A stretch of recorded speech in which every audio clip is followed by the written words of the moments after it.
नमो बुद्धाय। अंदाज बनते जी सुखी हो। आज यहाँ पर मैं आया हूँ धम्मराजिक महाविहार विपश्यना केंद्र कासने, वाशिम जिला ठाणे, मुंबई में। पूज्य भदंत विनय बोधि महाथेरो जी जो विश्वविख्यात राष्ट्रभाषा प्रचार समिति के अध्यक्ष थे, डॉक्टर भदनानंद कौशल्यायन जी उनके शिष्य हैं और भंते जी के 40 वर्षावास हो चुके हैं। और भंते जी यहाँ विपश्यना केंद्र चलाते हैं। ये विपश्यना केंद्र जो है ये लगभग 20 साल से यहाँ काम चल रहा है। 75 किलोमीटर मुंबई से है। भंते जी 1989 में 3 साल श्रीलंका में रहे हैं, उसके बाद काठमांडू में रहे हैं, 91 से 93 तक नागपुर में रहे हैं और बाद में मुंबई में 1995 में आए। उसके बाद 1996 में इंग्लैंड चले गए। तो भंते जी जो है देश विदेशों में काफ़ी अध्ययन किया हुआ है और विपश्यना के आचार्य हैं। बुद्ध गया के महाबोधि महाविहार को लेकर के आप बहुत उत्सुक है कि बुद्ध गया का महाबोधि महाविहार बौद्धों के हाथों में होना चाहिए। आपने अभी भी जो 2 दिसंबर को मुलाकात हुई तो आपने कहा कि आंदोलन तेज होना चाहिए और सभी लोग इसमें जुड़ना चाहिए। तो उसी संबंध में मैं भंते जी के विचार जान रहा हूँ, उसी के लिए आया हूँ।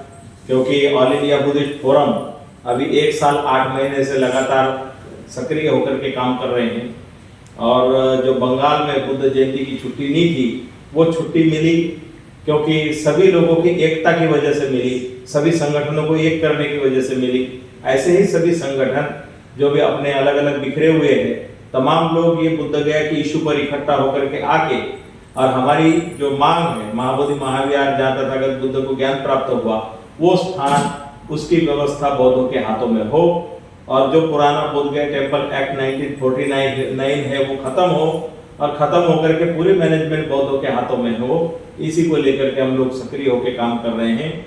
तो एक शोकांतिका है कि तमाम धर्म के लोगों के स्थान अपने अपने संचालन करते हैं, लेकिन बौद्धों के साथ में बहुत बड़ा अन्याय है कि ये बौद्धों का स्थान होकर के बौद्ध लोग उसकी कमेटी में नहीं है और है भी तो नाम के लिए और दिखावे के लिए, जो वहाँ पर उनको कोई अधिकार बोलने की कोई स्वतंत्रता नहीं है और दान का भी सदुपयोग नहीं है। इसी संबंध में भंते जी से मैं अपने विचार जानना चाहता हूँ। आप बताइए भंते जी। मैं 1980 में दीक्षा लेने के बाद सबसे पहले मैं गुरु जी के साथ 81 में बुद्ध गया में दर्शन के लिए गया था और बुद्ध गया दर्शन के लिए जाने के बाद फिर वहाँ बुद्ध गया का टेम्पल देखने के बाद बड़ा प्रभावित हुआ और मुझे सम्राट अशोक की याद आई कि सम्राट अशोक ने बुद्ध शासन जिंदा रखने के लिए कितनी तकलीफ उठाया और पूरे एशिया खंड में बौद्ध भिक्षु के मिशनरी भेजकर और जगह जगह गुफाएं और विहार बनाकर एक बुद्ध शासन जिंदा रहना चाहिए, ऐसा अनमोल काम सम्राट अशोक ने किया। उसमें का ही एक भाग है कि जहाँ पर भगवान बुद्ध का को ज्ञान प्राप्त हुआ वो जगह बुद्ध गया है और वो बुद्ध गया में वहाँ पर सम्राट अशोक ने बहुत बड़ा एक टेम्पल बनाया, मंदिर बनाया, ताकि फ्यूचर में बौद्धों को याद रहे कि यहाँ पर एक भगवान बुद्ध ने बुद्धत्व प्राप्त किया। इस बुद्ध गया के सिलसिले पर हम लोगों ने धीरे धीरे पढ़ाई करना शुरू किया। हमारे हाथ में एक अनागारी धम्मपाल की किताब हाथ में लगी और उस अनागारी धम्मपाल की किताब हाथ में लगने के बाद हमें पूरा इतिहास मालूम हुआ। तो अनागारी धम्मपाल ने जब श्रीलंका में जब वार्ता ये पहुंची तब अनागारी धम्मपाल भारत में आए और भारत में आने के बाद में बुद्ध गया में विजिट किया और बुद्ध गया में विजिट करने के बाद वहाँ पर ध्यान किया और देखा तो देखने के बाद बड़ा उनको दुख पैदा हुआ।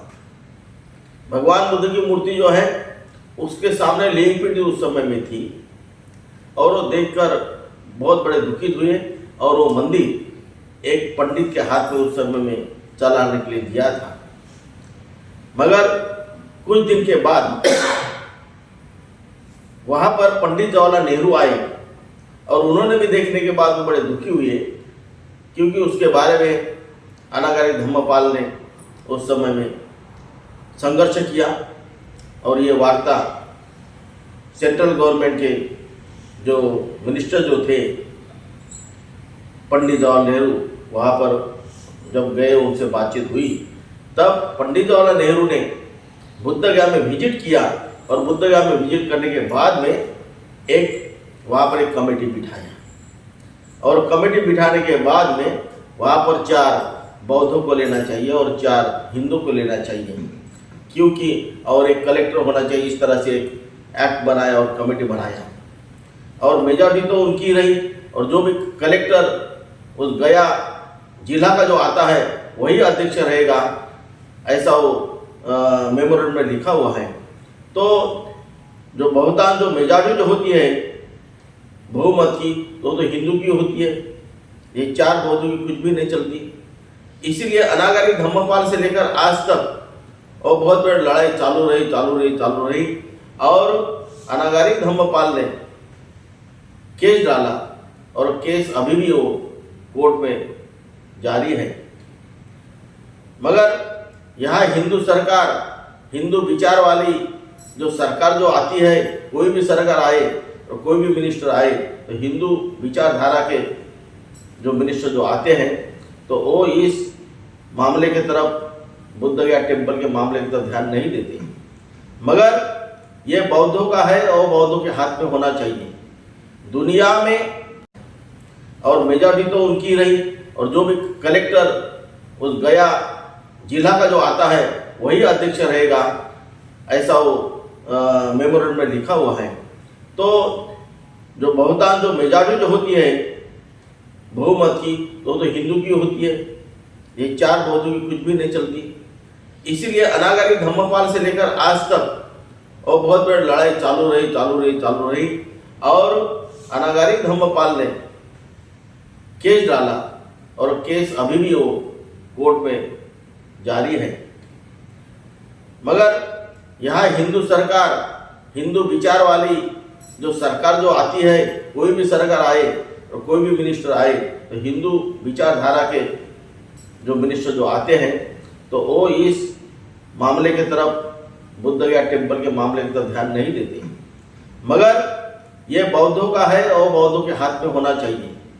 दुनिया में ऐसी कोई भी जगह नहीं है कि जो क्रिश्चियन मिशनरी का जो चर्च है वो कोई हिंदू के हाथ में है या कोई मुसलमान के हाथ में है, या कोई मुसलमान लोगों को मस्जिद है, वो मस्जिद कोई बौद्ध लोग चलाते हैं। ऐसे कोई भी दुनिया में जाएंगे तो ऐसा आपको दिखने के लिए नहीं मिलेगा।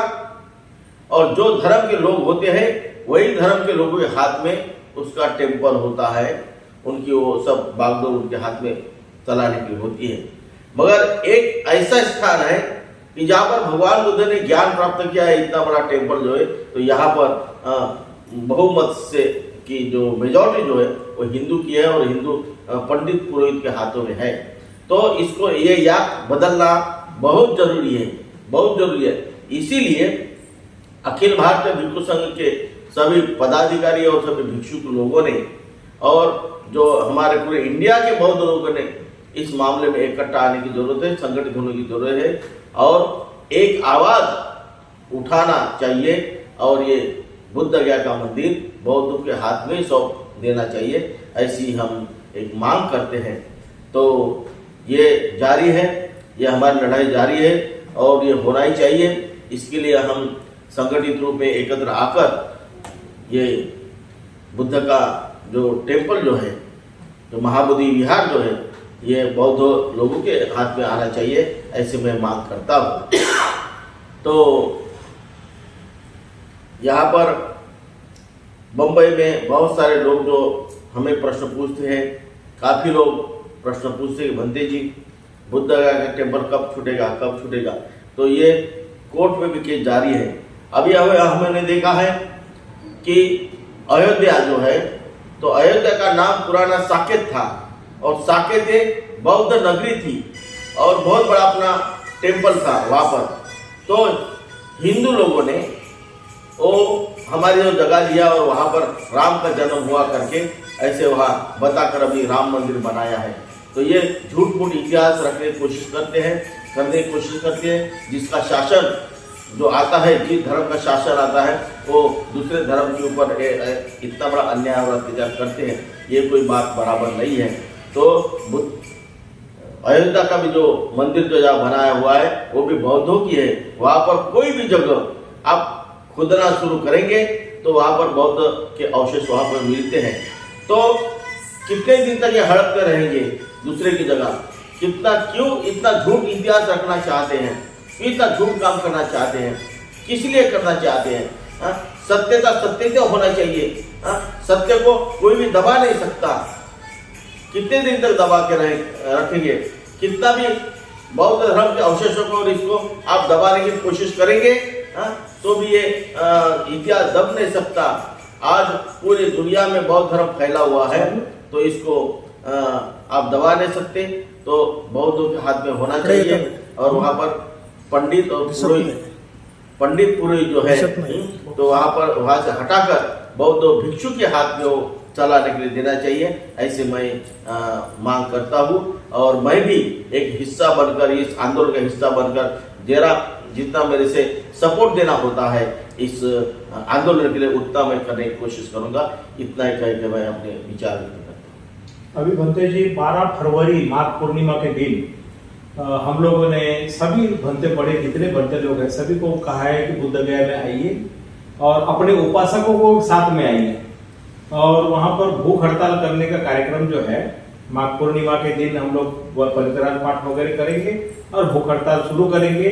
क्योंकि हमने सरकार को पिछले 17 सितंबर को अनागारी धर्मपाल जी की 160वीं जयंती वहाँ जो सबसे बड़ा मैदान है पटना का जो गांधी मैदान कहते हैं, अशोका मैदान, तो वहां पर 5 लाख लोगों को हमने आमंत्रित किया था। बहुत विशाल कार्यक्रम रहा। तो उस कार्यक्रम में 550 मेमोरेंडम हमने जमा करके वहां से शांति यात्रा निकाली थी बुद्ध स्मृति पार्क तक के और जाकर के मुख्यमंत्री के लगभग 40,000 हस्ताक्षर और 550 ज्ञापन हम लोगों ने वहां जाकर के मुख्य सचिव बिहार सरकार उनके प्रधान सेक्रेटरी को सौंपे। लेकिन इतना करने के बाद भी अभी तक के सरकार की ओर से कोई जवाब नहीं आया और हमने बार-बार चिट्ठियां लिखी है, देश विदेशों में लिखी है। 26 नवंबर को पिछले साल भी एक शांति यात्रा निकाली थी बुद्ध गया में। इस साल 26 नवंबर को संविधान दिवस पर सरकार को सभी राज्यों से, सभी जिलों से मेमोरेंडम भेजे गए जिलाधिकारी के माध्यम से। तो फिर भी अभी तक को कोई ये नहीं आया, इसलिए हमको एक आमरण अनशन का कदम उठाना पड़ा। इस संबंध में आपका क्या कहना है? ये होना चाहिए, आमरण उपोषण करना चाहिए, क्योंकि ये बहुत दिन से लड़ाई चालू है। तो इसके लिए जितना हो सके उतना कड़ाई से इस एक्ट का विरोध करके ये आंदोलन आगे बढ़ाना चाहिए और अपने हाथ में होना चाहिए। और इस